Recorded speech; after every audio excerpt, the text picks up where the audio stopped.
Assalamu alaikum wa rahmatullahi wa barakatuh. Dear brothers and sisters, welcome back for a very short dars once again. Thank you, dear Amina, and thank you, dear Mahmoud, for joining us. Assalamu alaikum. Brothers, inshallah, within the next 5 minutes, I want to share with you verse number 9 of Surah Hashr, part of it. And today we are going to talk about Abdurrahmaan ibn Auf radiyallahu ta'ala, who was also a companion of the Prophet sallallahu alaihi wasallam, and he is also from Al-Asharatul Mubashara, those 10 companions who have been given the glad tidings of Jannah. Let me recite the verse, and then very quickly, within the next 5 minutes, I want to mention to you a story about Abdurrahmaan ibn Auf radiyallahu ta'ala. أعوذ بالله من الشيطان الرجيم بسم الله الرحمن الرحيم والذين تبوأوا الدار والإيمان من قبلهم يحبون من هاجر إليهم ولا يجدون في صدورهم حاجة مما أوتوا ويؤثرون على أنفسهم ولو كان بهم خصاصة ومن يوق شح نفسه فأولئك هم المفلحون صدق الله العظيم. Brothers, as you know, we want to keep it very short, so let me get right into it. So this is verse number 9, Surah Hashr. I'm just going to take part of this verse regarding the companions of Rasulullah sallallahu alaihi wasallam, and especially the story of Abdurrahmaan ibn Auf radiyallahu ta'ala an.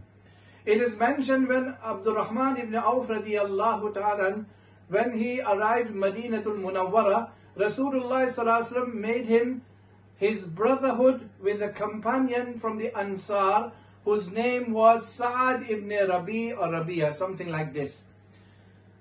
So it is mentioned that Abdurrahmaan ibn Auf radiyallahu ta'ala, when he was in Mecca, he was a wealthy person. But when he left everything for Allah and His Messenger, of course he could not bring his wealth.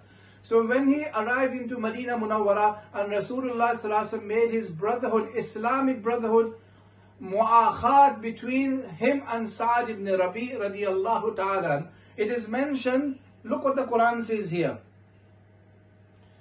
Describing the Ansar of Medina, the Quran says a few sentences which I want to share with you.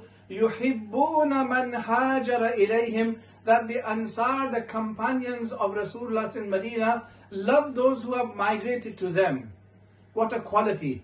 And also, وَلَا يَجِدُونَ فِي صُدُورِهِمْ حَاجَةً مِمَّا أُوتُوا, whenever the migrants were given parts of the booty which the other Ansar were not given, they never felt any jealousy or ill feelings towards them because they were poor.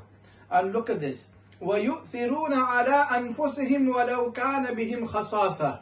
Today, dear Mahmoud, sometimes when we are in school or when we are hungry, we will never make ourselves hungry for someone else. But listen to the story now.